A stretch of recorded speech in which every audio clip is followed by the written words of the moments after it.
Bonjour chers amis, bonjour à vous tous qui êtes connectés au son de notre voix. Vous êtes les bienvenus en ce jour spécial que le Seigneur a fait, à cette émission spéciale Parlons entre hommes.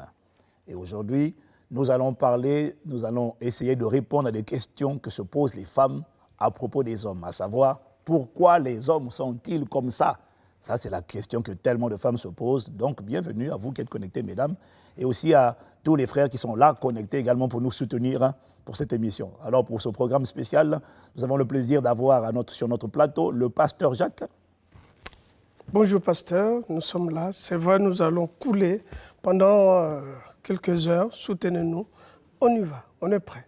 Voilà, donc on a le pasteur Jacques de Impact Centre Chrétien et on a le pasteur Christian des églises Impact Centre Chrétien, Bruxelles également, qui est là. Salut. Oui, bonjour à toutes, bonjour à tous. C'est une joie pour nous d'être là et de nous retrouver pour ce débat qui va être, on va dire, animé. Ah, voilà. Ça promet.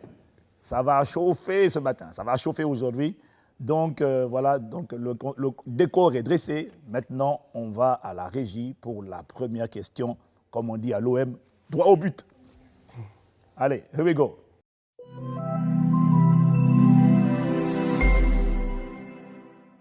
Bonjour pasteur, dites-moi, pourquoi les hommes n'aiment pas parler?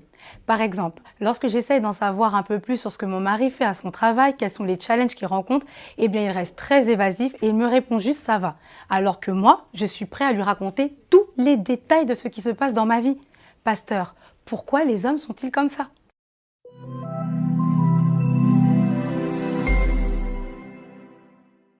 Ah, pourquoi les hommes sont-ils comme ça? Bon, qui a envie de commencer à répondre à la question? Question où le PJ c'est pasteur Jacques. Hein?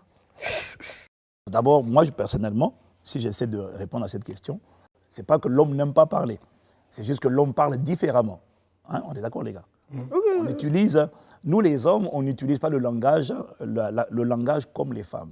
Un homme utilise le langage pour communiquer des informations quantifiables, vérifiables, concises et précises. Ça, c'est ce qui nous caractérise. Nous, les hommes, on a été fait comme ça, ok?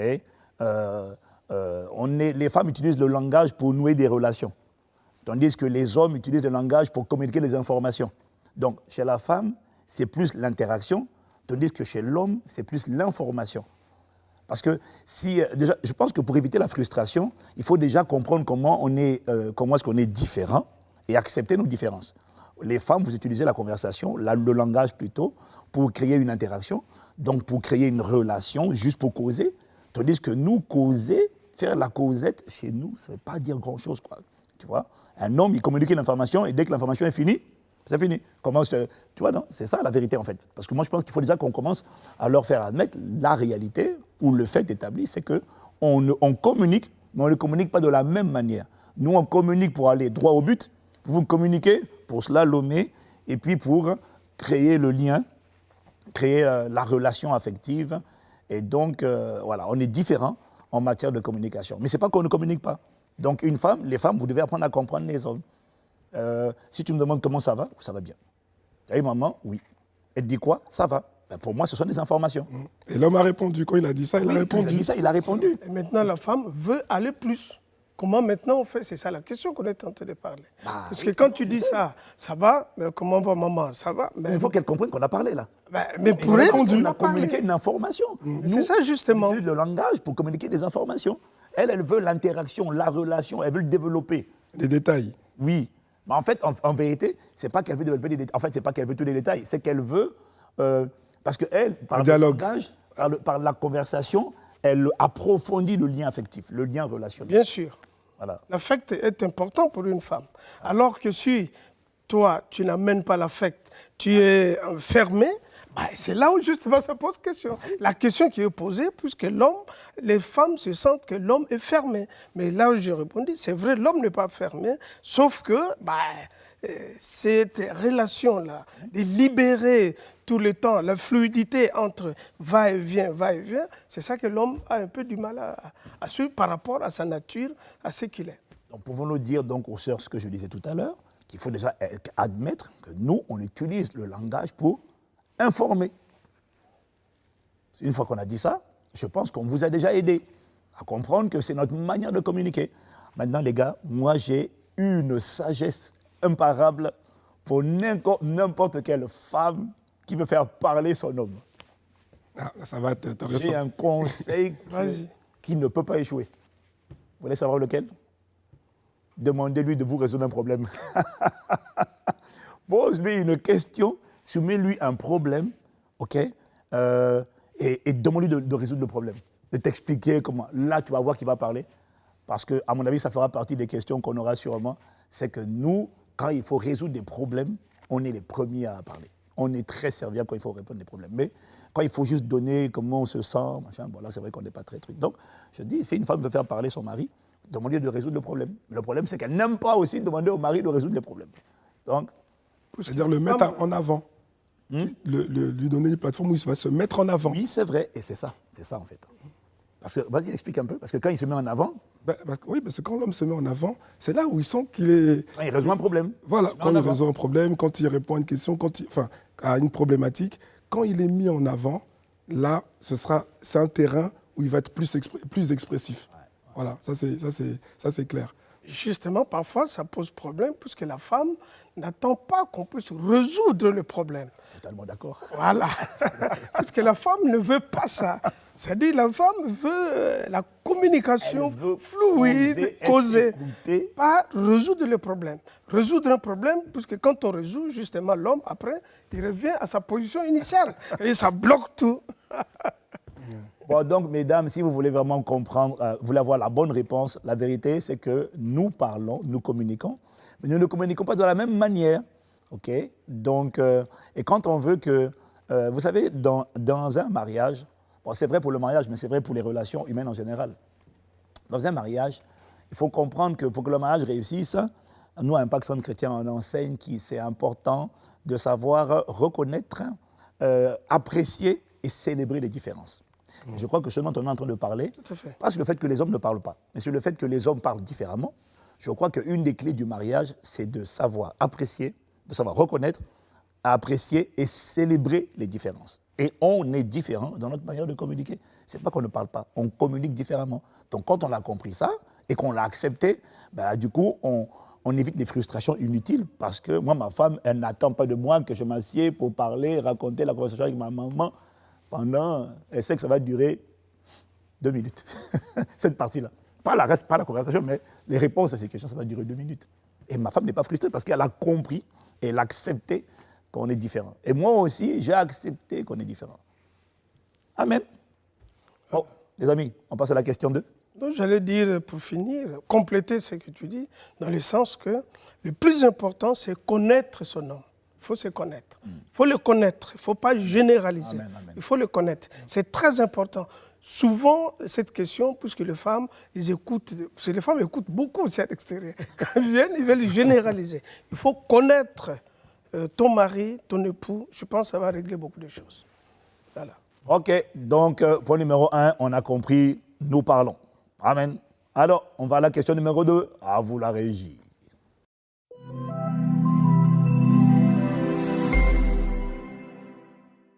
Bonjour pasteur. Pourquoi les hommes n'aiment pas être enseignés par leurs femmes? Lorsque je donne des conseils à mon mari, il n'écoute pas. Mais lorsque ça vient de quelqu'un d'autre, il est réceptif. Alors pasteur, pourquoi les hommes sont-ils comme ça?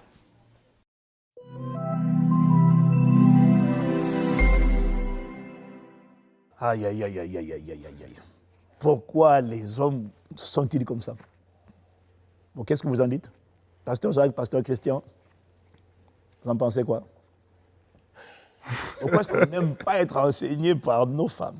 On précise quand même que ce n'est pas que l'homme n'aime pas être enseigné par une femme, auquel cas on a un vrai problème, ok? On a un problème de misogynie, mais là on parle de l'homme n'aime pas être enseigné par sa femme. Par son épouse. Voilà, par son épouse. Ouais. Bon, d'abord, est-ce qu'on est d'accord sur le constat, les gars? Que l'homme n'aime pas être enseigné par sa femme, oui.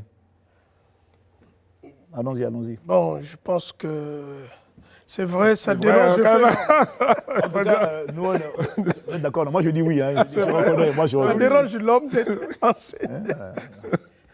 On est d'accord, c'est un constat. Voilà, alors maintenant, la question, c'est pourquoi? Bon, il y a Je dirais aussi que par rapport à la position que l'homme occupe et sa responsabilité fait qu'il a plus besoin, lui, de donner l'information, de conduire, de conduire sa famille que de recevoir les informations. C'est-à-dire il se voit un peu diminué, il se voit un peu, c'est-à-dire il perd un peu le pédale, voilà, puisqu'il reçoit, puisque l'homme aime bien donner, hein, puisque l'homme c'est un donneur, c'est lui le pourvoyeur, c'est lui qui amène un peu, je dirais, le conducteur. Alors quand il commence à recevoir les informations, il se sent un peu perdu, puisque, il dit, donc je ne sers à rien ici. Voilà un peu comment je peux lancer un peu ce débat. Ouais, je pense enfin, moi je suis assez d'accord avec ce que vient de dire Pasteur Jacques, dans le sens où, en fait, l'homme a du mal à accepter d'être enseigné par son épouse en tant que pilote. En fait, l'homme a comme ce manteau de pilote, ce rôle de pilote. Et le pilote qui a le copilote à côté, et le copilote dit au pilote, bon voilà, c'est comme ça, c'est comme ça qu'il faut faire, c'est comme ça qu'il faut faire. Ça gêne un peu l'homme. C'est pas, comment dire, c'est pas, je pense pas que ce soit quelque chose de péjoratif, mais c'est Machiste. de machiste. Voilà. Bon, il y en a qui pourront dire ça, mais je pense que c'est juste que l'homme est conscient de son rôle de pilote, de pourvoyeur, En fait, disons les choses telles qu'elles sont. Bibliquement parlant, l'homme est la tête de son foyer. Il est la tête. Et on a déjà dit, on peut le dire aux gens qui nous sont connectés avec nous, le mot tête, ça veut dire également chef. Voilà. La képhale, c'est le mot grec, ça veut dire tête, ça veut dire chef. Boss de son foyer. responsable. Responsable, voilà. Celui responsable, ça veut dire celui à qui on demande les comptes en premier. C'est ce que tu veux dire, hein? Oui, tout à fait. De facto. Celui qui monte la voie, qui entraîne dans la voie. Sa position. Donc, de facto, dès lors que c'est le premier responsable, généralement, c'est le responsable qui donne les... Voilà. C'est peut-être ça, hein? Oui, c'est ça. C'est pas quelque chose de mauvais en soi ou bien de délibéré. Bon, j'ai pris l'exemple du pilote et du copilote, ça peut être l'exemple d'un président et puis du Premier ministre. Celui qui a la tête, c'est celui qui est supposé, en fait... donner la vision. Voilà, donner la vision, montrer la voie. Donner les instructions. Bon, voilà, alors, vous voyez, quand on répond à cette question, on essaie de ne pas vous donner uniquement notre opinion, on essaie de vous donner une perspective qui est biblique. Et bibliquement parlant, l'homme est le responsable, je dirais le premier responsable, le mot képhale, ça veut dire la tête, le responsable ou encore le chef. Et c'est vrai que c'est de la tête que part la vision, c'est de la tête que part les ordres, les instructions. Donc, normalement, c'est de lui que doit venir la feuille de route, la direction à suivre. C'est pour ça qu'il a du mal à recevoir de sa femme, parce qu'il est la tête en matière de vision dans son foyer. Oui. Dans son foyer. Il faut bien préciser ça. Sinon, à l'école, on enseignait par des maîtresses pour la plupart du temps, et ça se passe très très bien. Mais c'est vrai que pour le foyer, c'est de lui que doivent découler les directives, les instructions. Dans la pensée de Dieu, c'est lui qui doit entendre Dieu et communiquer ce que Dieu a dit. À sa femme. D'ailleurs, c'est Adam qui a reçu les instructions de Dieu dans le jardin et qui a transmis ensuite. On est d'accord, hein, les gars? Oui, tout à fait. Mais quand c'est le contraire est venu, on connaît la suite. J'ai reçu un couple, souvent le couple que je reçois, même quand je visite chez eux, cette question souvent est posée. Je dis, pasteur, si à la maison, je demande, il ne répond pas, il ne fait rien, il faut essayer. Et quand je demande à l'homme, il dit, pasteur, c'est pas moi l'homme qui porte la culotte ici, c'est elle qui porte la culotte. À partir du moment où la femme porte la culotte, vous connaissez l'expression, c'est-à-dire l'homme se sent nu, tout nu, il est déshabillé. Donc je ne peux plus rien faire. Donc comme elle veut donner les directives, qu'est-ce que l'homme fait? Il s'enferme. Il se replie. Voilà, il se replie. Et puis il la laisse faire. Il la laisse faire. Et puis après, elle essaie. Et puis après, elle est soufflée. Il coule. Le commence à Il dit, crier. au secours. Comme pire, secours-moi. Voilà. Et après, les problèmes commencent. Bien ça. Donc, mesdames, c'est vraiment important de... Vous voyez, là, on est en train de répondre à la question pourquoi les hommes sont-ils comme ça? Et le fait de réaliser qu'il y a des choses qui sont intrinsèques à l'homme, ça enlève en fait les frustrations inutiles Et encore là, on est en train de parler de sujets de différence, de points de différence. Hein? On est différents dans ce domaine-là. Nous, c'est pas qu'on ne parle pas, c'est que non, c'est pas qu'on ne veut pas les conseils, c'est que alors après il y a la femme. Alors quand on est une femme sage, hein, et qu'on veut enseigner son mari, il y a quand même une manière de faire. Voilà, il y a quand même une manière de faire avec la sagesse. Mais il y a des sœurs qui disent, pasteur, je lui donne, je fais ça tout le temps. Je lui donne des conseils, il n'écoute pas. J'ai dit, il n'écoutera pas plus, il n'écoutera jamais. Mais je dois faire quoi? Si tu es sage, tu vois, tu as un conseil que je peux le donner. Oh, vas-y. Si tu veux faire preuve de sagesse, pose des questions, mais fais en sorte qu'en posant une question subtile, ne lui dis pas ce qu'il doit faire, pose une question et fais genre, en tout cas, tu soumets juste la question au cas où ça peut paraître pertinent, mais fais en sorte qu'il s'approprie, lui, C'est ça. la solution comme si ça venait de lui. Tu vois, par exemple, tu dis, mais est-ce que ça ne serait pas une bonne idée? Est-ce qu'on pourrait pas... Est-ce que tu as déjà considéré, par exemple, le fait de faire telle chose? Je ne sais pas, peut-être que ça pourrait marcher. De toute façon, c'est toi qui décides, hein, je te laisse apprécier. De toute façon, c'est toi le responsable, c'est toi le chef. Bon, je te laisse ça. Mais c'est juste une idée, peut-être. Qu'est-ce que tu en penses? Alors là, quand tu as tourné le dos, il va réfléchir. Il va d'abord bombler le torse. Ouais, c'est pas bête, pourquoi pas. Et puis après, il va revenir. Bon, chérie, j'ai décidé, on va faire ça. Oh, et quand c'est comme ça, ne dis surtout pas. Je te l'avais dit, c'est moi qui t'ai donné l'idée. Alors là, tu l'as tué. C'est vraiment ça, quoi. Donc, quand c'est comme ça, tu dis, oh, superbe idée. Efface-toi. Là, il bombe le torse et il dit, yes, j'ai donné une bonne idée à ma femme. Hein? Ah, c'est vraiment ça. Il faut que l'homme sente que ça vient de lui. C'est ça. Parce que quand il sent que ça ne vient pas de lui, c'est compliqué. Ça passe pas. C'est compliqué. Donc, ça, c'est un principe de sagesse de faire en sorte qu'il y pense. Parfois, on peut même... l'idée, c'est aussi peut-être de proposer plusieurs pistes. Hein, plusieurs pistes. On peut faire une, mais parfois plusieurs pistes aussi, c'est bon, sachant que tu sais qu'il y a des pistes, tu sais que ça ne passera pas. Et puis, voilà, ça rentre dans un débat avec le monsieur. Et puis, à un moment donné, il va s'il prend à cœur la chose, il va lui-même effacer ce qui n'est pas bon. Et puis, il va garder ce que toi, tu auras déjà anticipé. Hein. En gros, il faut le laisser. Il faut soumettre des idées, le laisser réfléchir, le laisser partir, ne pas mettre pression sur lui parce que ça ne passera jamais. Il n'aime pas la pression, il n'aime pas que sa femme lui dise non. Tu le soumets, tu continues ta route. Tu vois, comme dit Pasteur Christian, tu as donné quelques idées, tu continues ta route, mais attention, si tu as fait ça de cette manière, il va réfléchir à ce que tu as dit. Et quand c'est pertinent, il va reconnaître que c'est pertinent, mais il faut qu'il sente que ça vient de lui.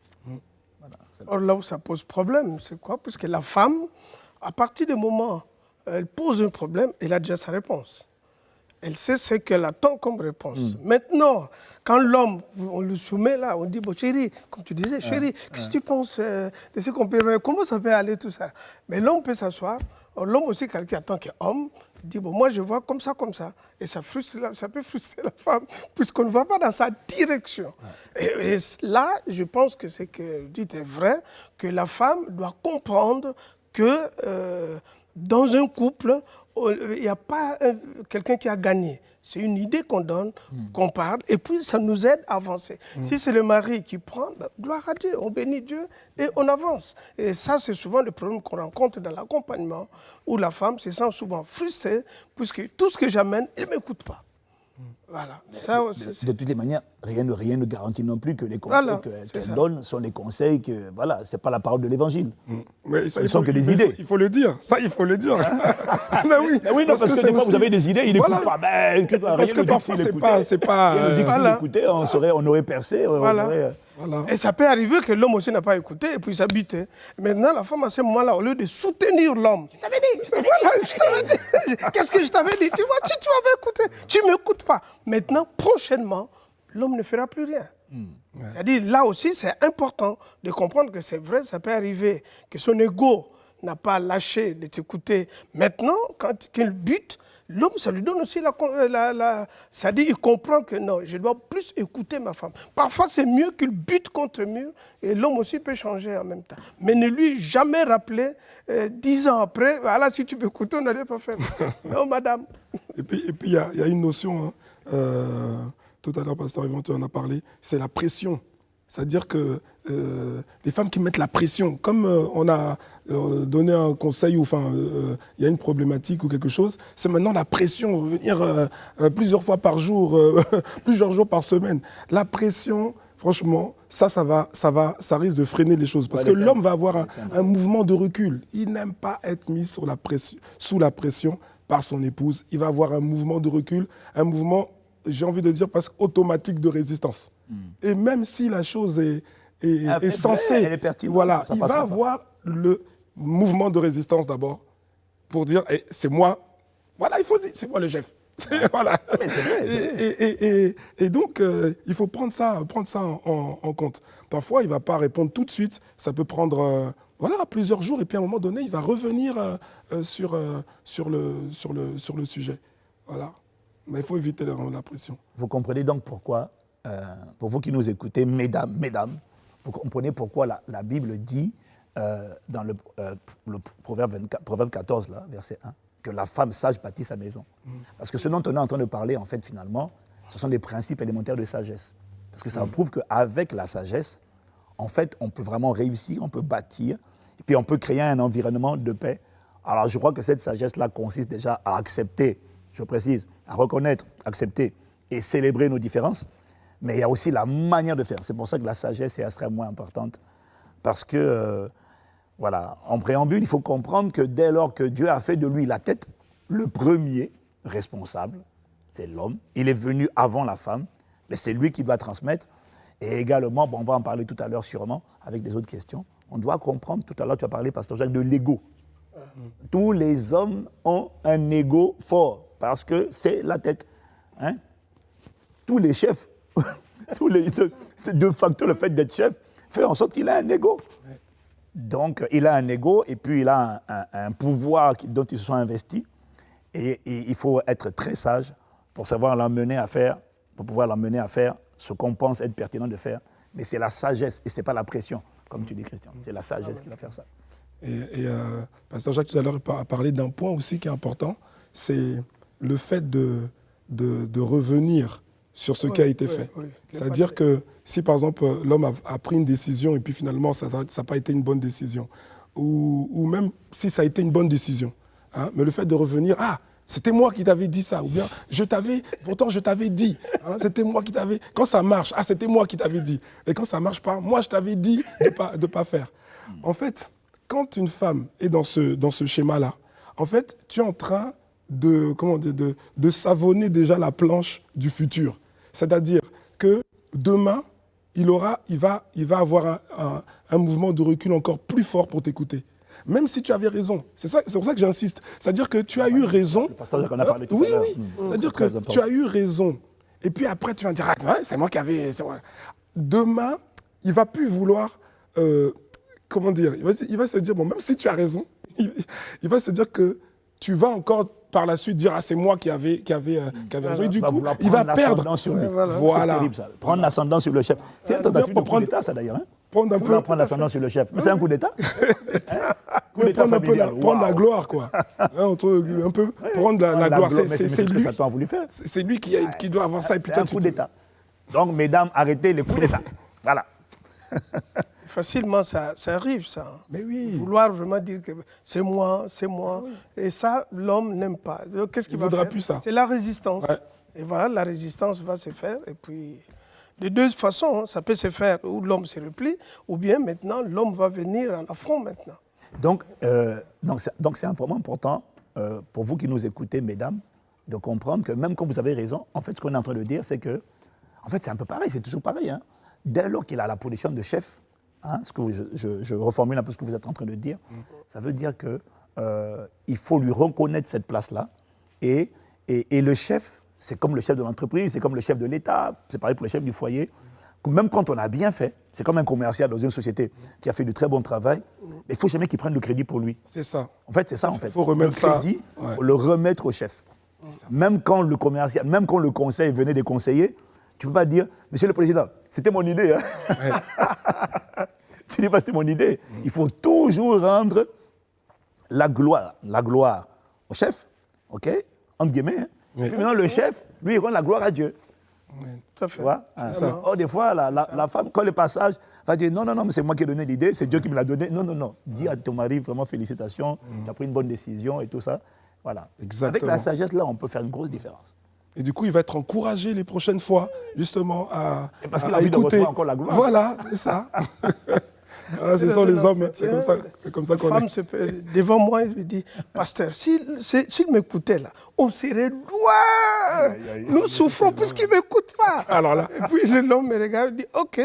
Bah, il s'est renfermé encore plus. Fini. Il dit, voilà, c'est ce que je vis, pasteur, tout le temps.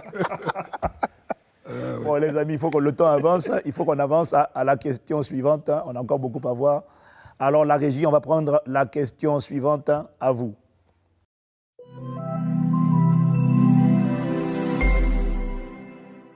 Bonjour pasteur, j'ai une question. Pourquoi les hommes ont-ils du mal à être zélés pour le Seigneur? On remarque en général qu'il y a beaucoup plus de femmes dans les églises qui participent au culte ou même au programme. Pourquoi les hommes sont-ils comme ça?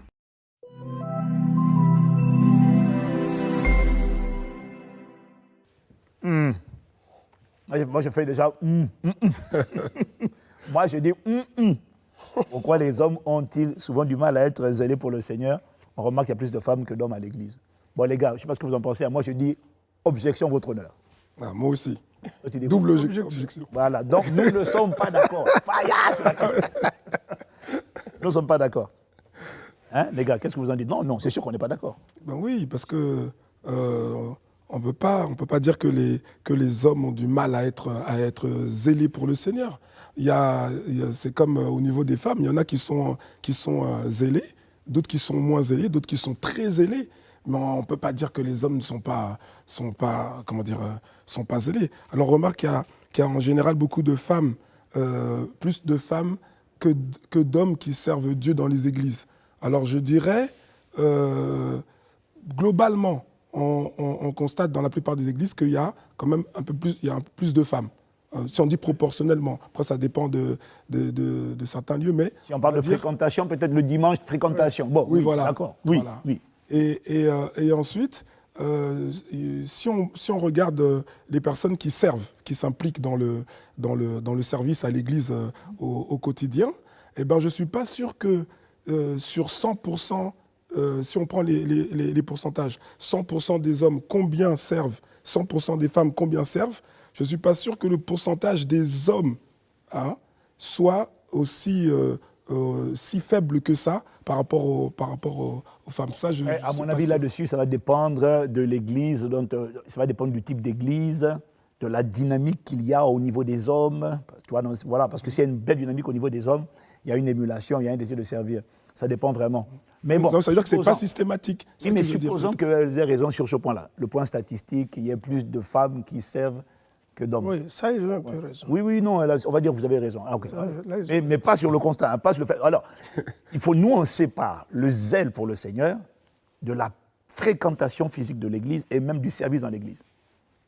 Parce que moi, je vous laisse parce que moi, j'ai une bombe à sortir, là. Vous allez voir. Je pense qu'une des choses que les femmes ont, c'est la relation. Comme ils sont relationnels, donc vous voyez dans les églises, c'est pourquoi ils sont toujours en train de bouger, de faire des réunions, de faire des agapés. C'est ça qui fait que comme si les hommes ne faisaient rien. Ils ne sont pas zélés. C'est-à-dire ces zèles va vers vous comprenez l'activité. Voilà, très bien. Les martes, quoi. Voilà. Est-ce qu'on peut dire qu'il y a beaucoup de femmes qui sont des martes? Je ne dirais pas. Que nous, les hommes, on préfère chercher plutôt la protection de Marie. Voilà, de Marie. C'est la bonne part, alléluia. Voilà, c'est ça qui fait qu'eux, ils confondent, ils voient ça comme des ailes. Donc, en train de courir, vous êtes en train de soulever des problèmes avec les femmes, là. Venir aux besoins de l'autre, de ci, de ça. Voilà. Non, il faut qu'on se défende, les gars, quand même. Oui, sinon, je ne suis pas trop sûr que les hommes ne sont pas zélés, mais c'est différemment. Bon, moi, je crois que Parce que là, la question, tu vois, on remarque, c'est vrai. On remarque que généralement, il y a plus d'engagement, d'activisme, hein, de participation, on va dire. Oui. De participation aux réunions de prière de l'Église que chez les hommes, chez les femmes plutôt, que chez les hommes. Bon, mais c'est aussi déjà parce que je crois que, comme tu as dit, les femmes, elles sont plus relationnelles. Au niveau des engagements peut-être familiaux, du travail, on dit quand même que les hommes, il me semble, hein, après je ne sais pas si c'est vrai partout, mais il me semble quand même, alors je crois quand même que les hommes sont plus parfois préoccupés ou engagés dans la partie travail. Je ne sais pas ce que vous en pensez. Professionnellement? Oui, oui. Oui. Parce que l'homme a plus de pression de devoir se réaliser professionnellement que la femme. Parce qu'il est un pourvoyeur, il doit pourvoir. Donc il a plus de pression. Ce qui fait que là où la femme va faire une partie et puis elle va quitter, ben lui, des fois, enfin s'il est responsable aussi, hein, enfin dans sa tête, il se met plus de pression pour être performant. Donc ce qui fait que la réunion hebdomadaire de prière, il ne sera pas forcément présent.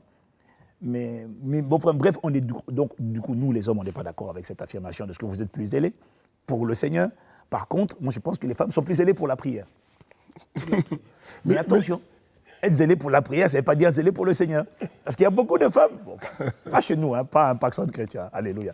Mais il y a beaucoup de femmes ailleurs, là, il y a des endroits où beaucoup de femmes sont zélées pour prier. Et quand tu les entends prier, j'arrache.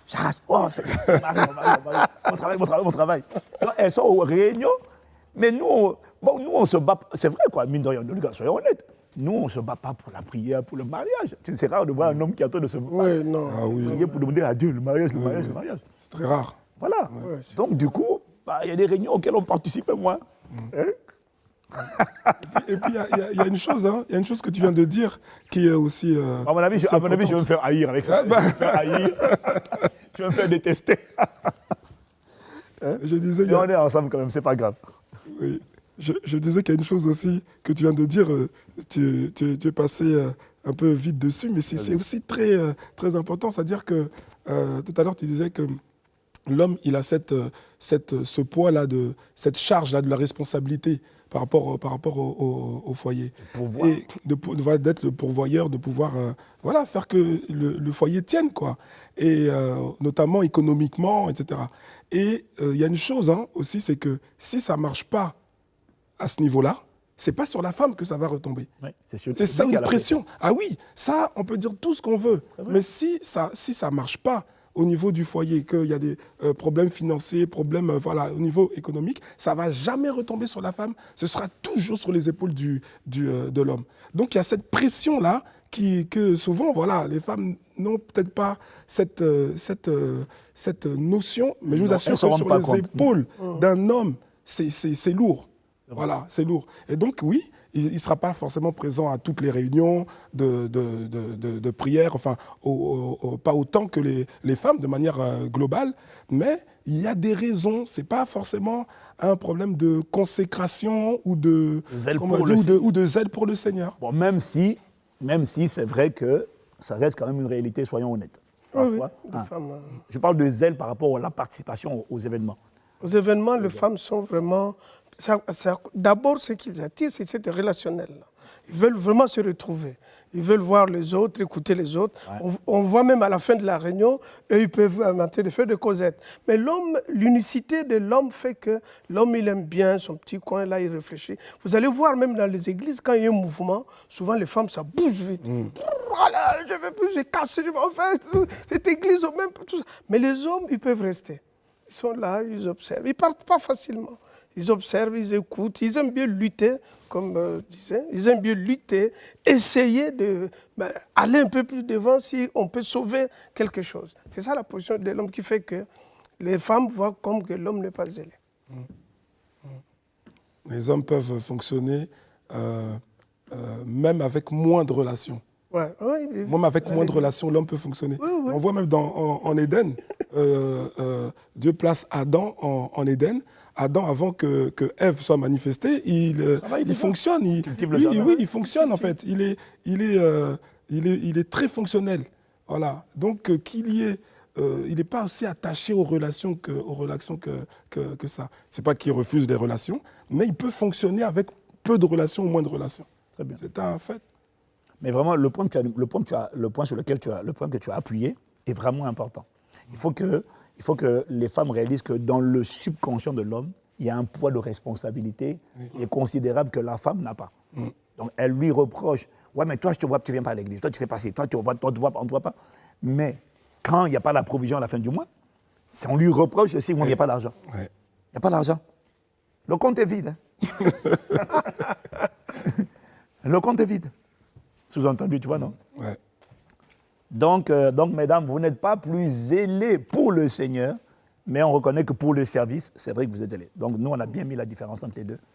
Parce qu'on est quand même nombreux à être zélés pour le Seigneur. Amen. Dans notre époque et dans notre génération. Alléluia. Amen. Bon, c'est un bon point. Oui. On avance. La régie, on prend la question suivante. À vous.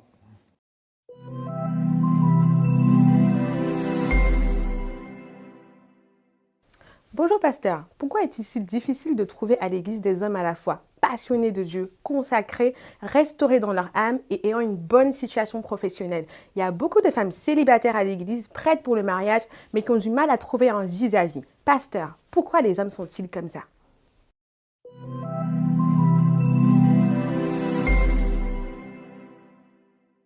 Aïe, aïe, aïe, aïe, aïe, aïe. Quelle question. Pourquoi c'est difficile de trouver des hommes à la fois passionnés, Consacrés, restaurés dans leur âme? Donc, du genre, nous les femmes, on est restaurés dans nos âmes. Consacrés. Bon, on en a parlé un peu tout à l'heure, d'ailleurs. et ayant une bonne situation professionnelle. Ça a été dit aussi. C'est le 4 fois, quoi, tu vois, dans les 4 ingrédients. Hein? Ok. Et les femmes célibataires se disent prêtes pour le mariage. Non, c'est pas dit. Elles sont prêtes. Ouais. Elles ne se disent pas prêtes. Elles sont prêtes pour le mariage. Donc, pour qu'elles aient mal à trouver un vis-à-vis. Bon, d'abord, est-ce qu'on est d'accord avec l'affirmation quand même? Parce que déjà, je pense qu'il faut quand même qu'on réponde à cette question. Hein? Oui, bon, on pourrait dire que statistiquement, ça peut quand même être un peu statistiquement avéré, peut-être. Ah, franchement, je ne sais pas. Hein. Est-ce que les prêtes, c'est les femmes qui sont à l'église? Non. La question d'abord, pourquoi c'est si difficile de trouver des hommes à la fois consacrés, passionnés de Dieu, restaurés dans leur âme et ayant une bonne situation professionnelle? Je dirais que c'est vrai. Comparé aux femmes. Comparé aux femmes, je crois. les femmes sont plus préparées que les hommes. Préparées à quoi? Vers le mariage. Oui, mais il n'y a pas que le mariage, là. Non, on ne parle pas que de mariage. Hein. On parle de quoi? Il parle de... Passion pour Christ, Elle consacration. dit, en fait, c'est la question qui a été posée par la sœur, c'est pourquoi on a du mal à trouver dans l'Église des hommes qui sont à la fois consacrés, passionnés de Dieu, restaurés dans leur âme, et ayant une bonne situation professionnelle. Bon. Maintenant, après, ce qu'elle sous-entend, c'est que si on trouve beaucoup ce genre de personnes-là, on va trouver des vis-à-vis dans l'Église également. On aurait beaucoup de mariages. Voilà, en gros. Mais déjà, cette question n'est pas loin de la question qu'on a répondu tout à l'heure. Oui. C'est pas si loin. Puisqu'on parlait de zèle. À part qu'on n'a pas parlé de restauration de l'âme et situation professionnelle. C'est les 2 points peut-être qu'on n'a pas mis l'accent question de tout à l'heure. Bon, voilà. Il faut déjà éclaircir, comme tu dis. Non, il faut déjà éclaircir. Oui, effectivement, il faut déjà éclaircir. Donc nous, on n'est pas d'accord pour dire qu'il n'y a pas des hommes consacrés, passionnés de Dieu. Nous, c'est relatif. Hein. Il y a des hommes zélés. Il ne faut pas les juger. Moi, je crois qu'il y a un point sur lequel vraiment il faut qu'on se mette d'accord quand même. C'est qu'il ne faut pas qu'on juge les hommes à la fréquentation des temps de prière. Voilà. Je pense que vraiment, il ne faut pas juger l'homme seulement à ça. Il ne faut pas juger l'homme seulement à ça. Puisqu'on a compris, on a reconnu qu'il a quand même à l'intérieur de lui le fardeau de la responsabilité de pourvoir. Maintenant, elles demandent pourquoi on ne trouve pas des hommes également restaurés dans leur âme et bien dans leur situation professionnelle. Bon, là. Et puis après, on fait maintenant un parallèle, un pont avec le mariage. En gros, c'est ça qui bloque le mariage. Mais vous pouvez aussi accepter des hommes qui n'ont pas une situation professionnelle. Bah, bien sûr. Hein, et puis qui ne sont pas restaurés. Voilà. Il y a des hommes où vous pouvez commencer. Ça, c'est ça qui pose aussi le problème. Puisque les femmes, ils ont des critères. Ah oui. Ah bah oui, puisqu'avant de marier, quand on écoute ça, on voit déjà qu'il y a des critères. Que son âme doit être restaurée. Maintenant, je ne sais pas comment il va juger la restauration de son âme. D'abord, est-ce qu'elle-même, son âme est restaurée? Pas celle qui a posé la question, la sœur en général. Voilà. Hein? Souvent, Parce que, il faut le excusez-moi, dire, il faut le non, dire Non, non, il aussi. faut le dire. Dans le domaine de la restauration de l'âme, en tout cas, les sœurs ne peuvent pas donner des leçons. aux hommes. C'est pas possible. Parce que nous qui sommes pasteurs, qui faisons les soins pastoraux tous les jours, on a remarqué des trous et des cratères dans tous les genres. Donc là, on ne peut pas dire que les femmes sont meilleures que les hommes. Au niveau de restauration, ce n'est pas vrai. C'est pas vrai. Et d'ailleurs, souvent, les femmes, c'est plus difficile parce que justement, elles sont émotives. Donc quand les émotions ont été affectées, parfois, c'est difficile de se relever et d'être restauré. Mais bon, Dieu merci, on a beaucoup de victoires de restauration de l'âme. Amen, amen, amen. Bon, il n'empêche quand même qu'il y a une question à laquelle on doit répondre, les gars. Hein. Donc pourquoi c'est si difficile? Et ensuite, la question, les femmes célibataires sont prêtes pour le mariage au sein de l'Église, mais elles ont du mal à trouver un vis-à-vis.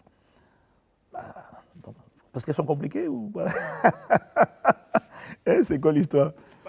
Il n'y a pas un devrait point. se brader, peut-être trouver un frère qui n'a pas une bonne situation professionnelle. Non, aller par la foi. Les critères, on a eu des cas à l'église où j'ai géré une sœur qui a rejeté un frère puisqu'elle n'avait pas, pour elle, les conditions qu'elle voulait, la sœur n'avait pas, et le frère n'avait pas. Maintenant, quand elle l'a rejeté, il y a une sœur qui a vu et dit, bon, pour moi, comme tu es, je te prends. Ouais. Maintenant, qu'est-ce qui s'est passé? La sœur, elle a tourné. Je viens à toi. Voilà. Elle que je suis, accepte-moi. 6 mois après, il dit, ah non, je reviens. Donc maintenant, le frère dit, ah, trop tard. Celle qui avait laissé tomber? Oui, celle qui a laissé tomber. Il y a une compassion. Voilà, quand il revient, le frère dit trop tard. Et maintenant, la personne, voilà, et puis c'est arrivé dans mon bureau. Je dis, ah, ma soeur. Mais qu'est-ce que ça vient dans mon bureau. Faut lâcher prise. Ça crée maintenant des conflits entre la sœur, soi-disant que tu es allé voler ma bénédiction. Non, mais vraiment, ça... Vous voyez, ça, c'est aussi une des choses de comprendre que c'est vrai. On parle de la restauration, on parle du critère du travail. Beaucoup de sœurs ont raté leur bénédiction puisqu'ils ont regardé à l'or brut. Ils ne savaient pas qu'il fallait nettoyer. Oui. La femme aussi, c'est ça, aide. La Bible dit que la femme, c'est une aide. Il faut aider l'homme. Tu peux le trouver broc, tout ça. Tu peux le trouver un peu, accompli totalement, restauré totalement. Tu peux l'aider aussi à la restauration, à lui montrer la partie que toi, tu as déjà, qui peut l'aider à... Comment tu vas l'aider, comment tu vas lui montrer alors qu'il n'aime pas être enseigné toi aussi? Non, ce n'est pas dans l'enseignement, c'est-à-dire l'accepter comme il est et puis cheminer. Parce que pendant le cheminement que nous avons aujourd'hui, vraiment une très bonne organisation pour aider les gens qui cheminent. Mais là, tu parles d'Impact Centre Chrétien, mais tous ceux qui nous écoutent ne sont pas Impact Centre. Ceux qui nous écoutent, je dirais, à cheminer dans le cheminement, il y a beaucoup de moyens pour aider l'autre à se découvrir. Puisque parfois, l'homme ne voit pas tout ce qu'il a comme qualité. Mais maintenant, comme l'autre sera son miroir, il peut l'aider à voir les choses qu'il ne voit pas. S'il faut le dire un peu. Tu veux dire quelque chose, Christian? Oui, parce qu'en fait, il y a un point que Pasteur Jacques vient de soulever. En fait, tu as parlé de l'aide. Hein, l'aide. C'est-à-dire que déjà de base, si quelqu'un a besoin d'aide, c'est qu'il n'est pas parfait. Enfin, parfait dans le sens où, voilà, qu'il... Il ne se suffit pas à lui-même, on va dire. Voilà, il n'y a pas un profil accompli, parfait, prêt pour le mariage. Déjà, c'est ça qu'il faut déjà comme base, qu'il faut reconnaître. Et du coup, tout le monde est en construction, tout le monde est en train d'avancer.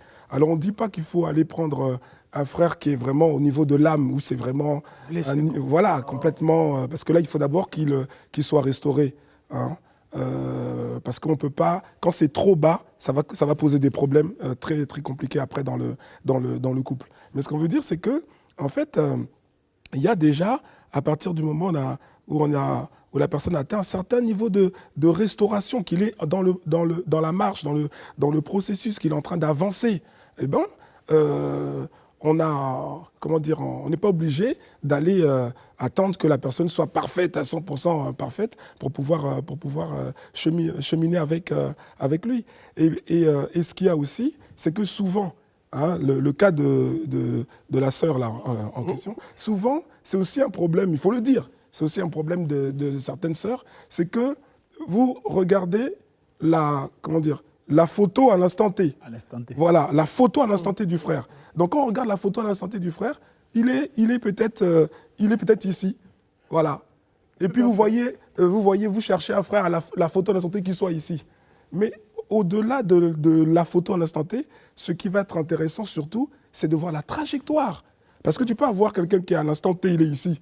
Mais tu ne vois pas que la trajectoire, il est en train de descendre ou il est en train de stagner. Donc il y a aussi voilà. Est-ce qu'il a la soif? Ne pas juger un frère selon son apparence ou selon l'instant présent. Voilà, selon l'instant présent. Et voir ses dispositions de cœur. C'est ça. Voir sa soif de Dieu. Voir son zèle pour Dieu. Voir ses projets. Et est-ce qu'il a commencé à les amorcer? Et c'est ça, la trajectoire qu'il est en train d'apprendre. Je suis en train d'expliciter, oui. Voilà, détaillé.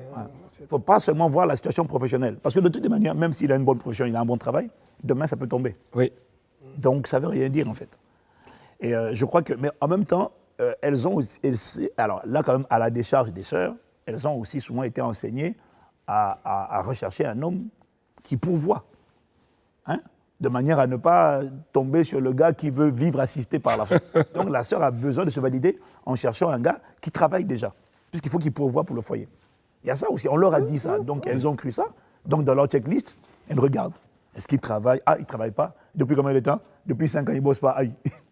Bon, c'est vrai que quelqu'un qui ne bosse pas depuis 5 ans, qui doit bosser... C'est quand même problématique. Oui, c'est quand même problématique parce que là, tu vas épouser pas la personne, hein, tu vas épouser les hôtels familiaux qu'il y a derrière. Il y a le minimum qu'il faut quand même avoir. Qui le combattent quand même, quoi. Voilà. C'est-à-dire que s'il ne travaille pas, par exemple à l'instant T, s'il ne travaille pas, mais qu'est-ce qu'il fait? Est-ce qu'il est là? Bon, on va avancer et puis on verra. Ou bien est-ce que tu le vois en train d'essayer de bouger, de changer la situation? Ou bien est-ce que tu vois quelqu'un qui est là? Parce que ça change, c'est pas la même trajectoire. Voilà. C'est pas, donc la question, c'est pas est-ce qu'il travaille? La question, c'est, moi je dirais, est-ce qu'il est en train d'augmenter ses capacités? Voilà. C'est pas juste est-ce qu'il est en train de chercher un boulot. Pour moi, c'est pas suffisant. Mais c'est ce qu'il est en train... Bon, enfin, alors, s'il cherche du boulot, c'est bien. Mais est-ce qu'il est en train d'augmenter ses capacités? Parce qu'en attendant que le travail n'arrive, tu peux augmenter tes capacités, tu peux former, tu peux apprendre des langues étrangères, tu peux augmenter. Sur Internet, tout est disponible. Augmente tes capacités. Parce que quelqu'un qui augmente ses capacités, augmente sa capacité à être fidèle et à solutionner les problèmes. Donc, il y a toujours un moment donné où les opportunités ont fini par les attirer lorsqu'on fait sa part à travers la préparation. Et donc alors, pour dire, donc on dit quoi à nos sœurs qui ont posé la question? Ben on dit, alors, sur le point de la restauration de l'âme, sur le point de la consécration d'abord, des frères qui sont consacrés, on ne peut pas dire que les sœurs sont plus consacrées. Ce n'est pas forcément vrai, parce qu'on peut être zélé pour Dieu sans pour autant être aussi dans l'activité que les sœurs. On est d'accord, les gars? Oui. Voilà. Oui. Maintenant, elles disent... pourquoi c'est difficile de trouver des gens restaurés dans leur âme? Moi, je redis encore, sur le plan de la restauration de l'âme, je pense que les sœurs doivent être beaucoup plus humbles, parce que l'expérience pastorale nous a montré qu'elles ne sont pas, elles peuvent être engagées, zélées pour servir, mais ça ne veut pas forcément dire qu'elles sont plus restaurées dans leur âme. Oui. Donc, maintenant, si on peut donner un conseil à nos sœurs qui nous écoutent aujourd'hui, on vous dira quand même, ne jugez pas que selon l'apparence. Voilà, ne jugez pas une personne à la photographie, comme a dit Pasteur Christian, Pasteur Jacques, à l'instant T. Jugez en fonction de la trajectoire. Il y a des gens aujourd'hui, tu peux percevoir qu'il va aller loin. Mais moi, je regarde d'abord son cœur, d'abord sa soif pour Dieu, d'abord ce qu'il a. Alors, il y a la soif pour Dieu, ça c'est la partie spirituelle, mais il faut aussi quand même que le gars montre qu'il a les pieds sur terre. Donc, il faut qu'on sente qu'il y a quand même une vision pour la vie, un projet professionnel qu'on désire construire et non qu'on désire être assisté. Et pour moi, ce projet professionnel n'est pas démontré par les diplômes, non, mais il est démontré par le fait d'augmenter sa valeur, de soigner ses relations et d'être en train de poser des briques pour réaliser soit un projet d'emploi, enfin de recrutement, de se faire embaucher, soit un projet de création d'entreprise. Mais je pense qu'il faut regarder quand même au fait qu'il est déjà en train de bouger. Voilà. Ce n'est pas « je ferai », non, c'est « je suis en train de faire ». Qu'est-ce que tu es en train de faire exactement? Et puis là, par contre, tu peux sentir qu'il y a des ingrédients pour quelqu'un qui est en train de se battre pour faire bouger les lignes. Il est en mouvement, il n'est pas statique. Tout à fait. Voilà. Et les capacités, c'est aussi... Ça aussi, c'est les conseils pour les hommes. Oui, merci. Ouais. C'est pour les hommes. C'est vrai, on a dit ça aux sœurs, mais c'est pour les hommes. à comprendre ça, que la remarque de sœur est très importante. Donc ne restez pas statique, en tout cas en train de bouger. Cherche à augmenter encore tes valeurs, tes capacités, tout ça. Augmente ta productivité. Voilà. Amen. Ouais. Comme la femme augmente de faut le vase, dire. lui il Non, va... Oui, parce qu'il y a des, parce qu'il y a des frères. Non, parce qu'il y a des frères, ouais, les Non, sœurs il sont dit dures. que- Non, voilà. ouais, il y a des- ouais, non, non, c'est vrai. Ouais, sont Mets-moi pas- la caméra. Ils Mets-moi sont la- pas spirituels. Voilà, parce qui que- dit toujours, oui, les sœurs sont dures à ICC. Elles ne sont pas dures. Elles sont exigeantes. Elles ne sont Voilà. pas dures, elles sont exigeantes. Elles ont besoin d'être rassurées. Rassure-les avec ce qu'on vient de dire. Donc, on parle à la sœur, on dit toi aussi, calme-toi. Mais on dit aussi au frère, toi aussi, augmente le niveau. Voilà. Sois rassurant. Parce que des fois, il faut seulement prier. Oui, je suis à l'église. Mon frère, c'est bien, mais on va pas se marier, on ne va pas habiter dans l'église. On va habiter. On fait quoi? Rassure. C'est ça, il faut le dire. Parce qu'il y en a, ils vont dire donc eux, ils sont statiques. Il n'y a rien, il n'y a pas. Il n'y a pas de. Voilà. Et puis ils disent à la sœur, ben non, mais de toute façon, Dieu pourvoira. Voilà. Dieu On pourvoira, se lance Dieu par la pourvoira. Et puis maintenant, quand la sœur maintenant, elle se dit, oui, mais elle ne voit pas clair. Donc ils vont dire, ah oui, non, mais elles ne sont pas spirituelles. Elle a des elles sont raisonnements. pas. Voilà. Il y a des raisonnements. Mais voilà, donc il faut aussi comprendre ça. Et le point de la capacité, là, d'augmenter la capacité, c'est vraiment important, hein, pasteur, ce que tu as dit. Parce que, en fait, même si tu n'as pas un emploi, là, même si à l'instant T, tu ne travailles pas, mais le fait d'augmenter tes capacités, tôt ou tard, ça va payer. Tu as en train de préparer les opportunités obligatoirement. Voilà. Valeur ajoutée. Oui, on donne, hein, on voit même dans la Bible la parabole des talents, on donne selon les capacités, on donne. Hein, la Bible dit que celui qui est habile dans son ouvrage, il ne peut pas se retrouver en bas. Donc, point très important. Hein. En tout cas, à mon avis, si aussi bien nos frères que nos sœurs comprennent ce point-là, je pense qu'on aura des sœurs qui ne vont plus juger sur la base des apparences, sur la photographie de l'instant T, Oui. mais qui vont peut-être juger avec beaucoup plus de discernement. Et on a aussi des frères qui vont augmenter leur chance, leur crédit. Parce qu'il n'y a pas que la sœur que tu dois convaincre, il y a aussi ses parents. Ben oui, Ben oui, c'est ça aussi. hein, il vient de quelque part, mon gars. Hein. Ben oui, On va dire à ses parents. c'est ça que souvent on oublie. Il y a des parents qui ont payé, surtout, il y a beaucoup, hein, les parents ont investi pour ces études, quitté dans des pays très lointains, arrivé ici, ils ont financé. Toi, tu arrives comme ça, par la foi, c'est très difficile. Il y a des On a familles géré pour des qui cas c'est compliqués. important. Hein. On a géré des cas compliqués où le parent disait « Niet, je ne veux pas, elle doit d'abord travailler, elle doit ceci, le retour à l'investissement ». On ne dirait pas que les parents entendent ça, mais ils veulent quand même surtout voir l'avenir de ces enfants. Vous voyez, même chez les animaux, ça se fait. La lionne ne se laisse pas courtiser par n'importe quel lion. Il faut que le lion soit en vigueur pour préparer les races qui vont venir. Quand j'ai vu ça, là, j'ai dit, dis donc. Ah bon, ça, l'enseignement. vous avez vu à la télé? Oui, On soit capable de protéger le... La lionne n'acceptait pas n'importe quel lion. Quand le lion commence à devenir vieux, fatigué, on les chasse. Il faut que le lion soit en vigueur pour préparer la génération future. Voilà. Sagesse du pasteur Jacques. Hein. En tout cas, en attendant, donc, on résume le conseil qu'on a dit, on le résume encore.